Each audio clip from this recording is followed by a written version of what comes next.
I speak to you in the name of God, Father, Son, and Holy Spirit. Amen. Do you get the sense from our gospel reading this morning that perhaps Jesus had attended an early form of a vestry meeting?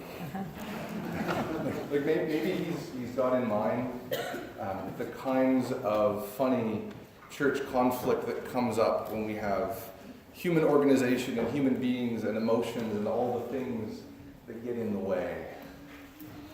And it's tempting sometimes, particularly in certain areas of the church, to read what Jesus says in this section of Matthew's gospel as a kind of law, as a kind of prescription, almost as though we're reading someone their rights.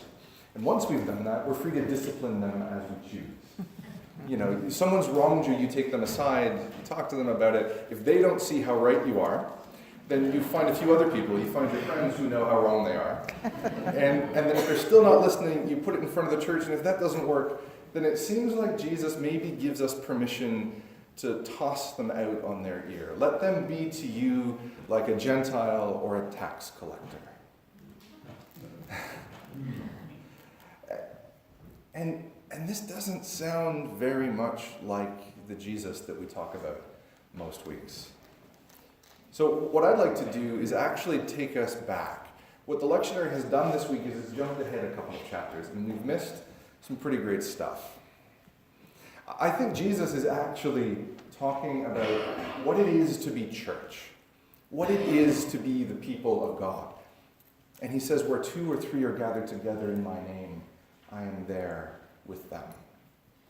So the question for us, I think, is not just how do we make sure that people who are wrong know how wrong they are. It's not just about church discipline and politics. It's about what it is to be the church itself.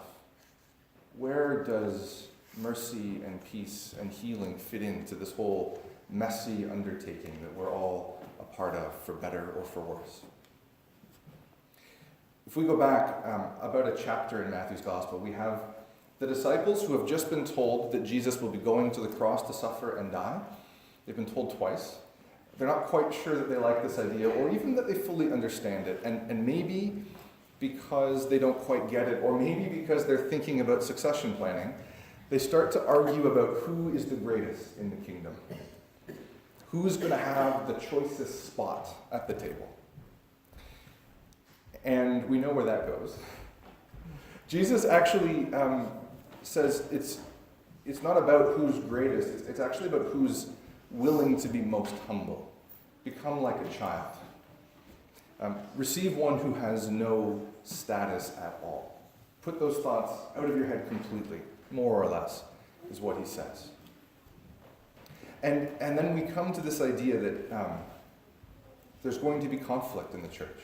That no matter how humble we try to be, no matter how much like children we try to make ourselves, no matter how much we try not to seek position and status, there's still going to be friction because we are human and the church is imperfect.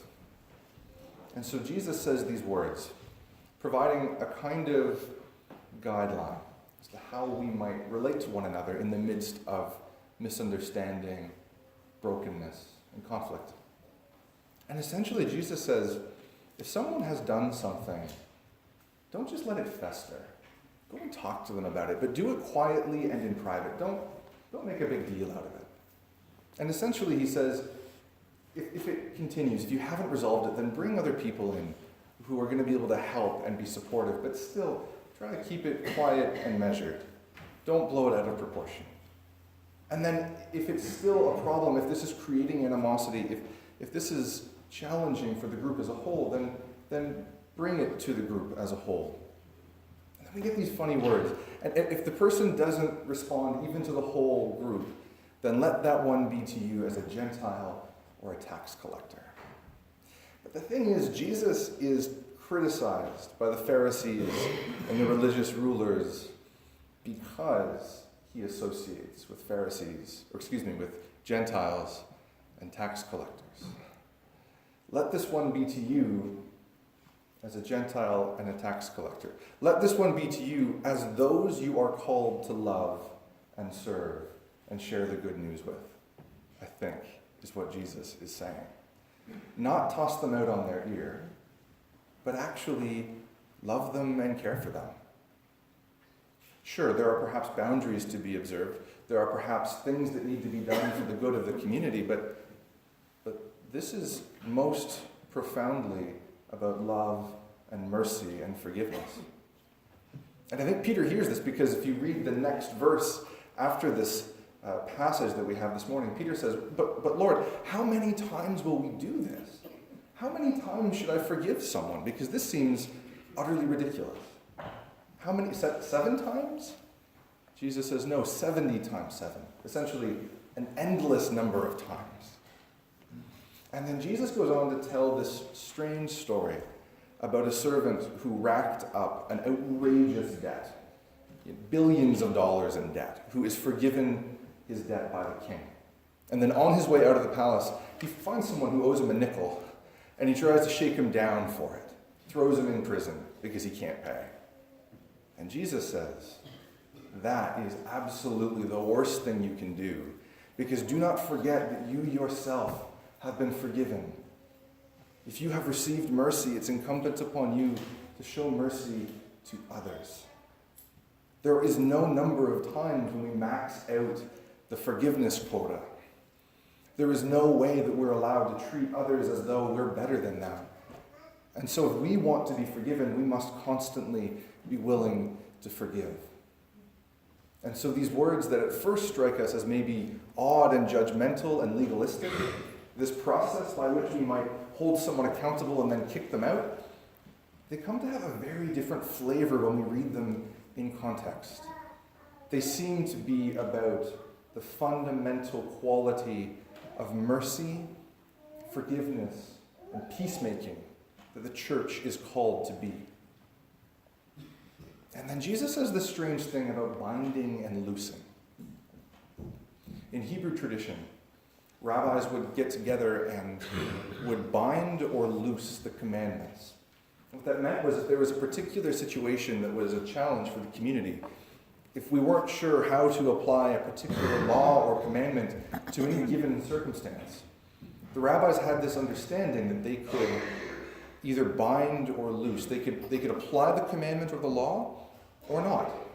And they could change the way that it was applied, because these laws and these rules and the tradition was never meant to be rigid. It was meant to be an example of God's love and care for his people. So on the one hand, the way that we live matters, but on the other, we're not supposed to be slaves to the law. So Jesus seems to be saying, whatever the rules might be, you can actually be flexible with them, because above all, we're to be merciful and compassionate. And then he says, wherever 2 or 3 are gathered together in my name, I am there with them. It's almost like Jesus is saying, above all, no matter what happens, where 2 or 3 people are gathered as the church, as the people who wish to follow Jesus, wherever we practice this kind of forgiveness and compassion, wherever we pursue peace, Jesus is there in the midst of us. And the work that we do is good and holy and blessed. It's not about achievements. It's not about getting the answers right. It's not about applying a law. It's actually about loving and caring for one another, even when it seems ridiculous that we would ever forgive again, that we would ever make peace, that we would ever bend or compromise. Getting together this morning, it almost feels like the new year. As the Archbishop said recently, it may be true that January is the beginning of the calendar year and that Advent is the start of the church year, but September really is the beginning of the program year. Right? It just is. It's back to school season, things pick up again, our wonderful choir has returned, and the year feels like it is underway once again.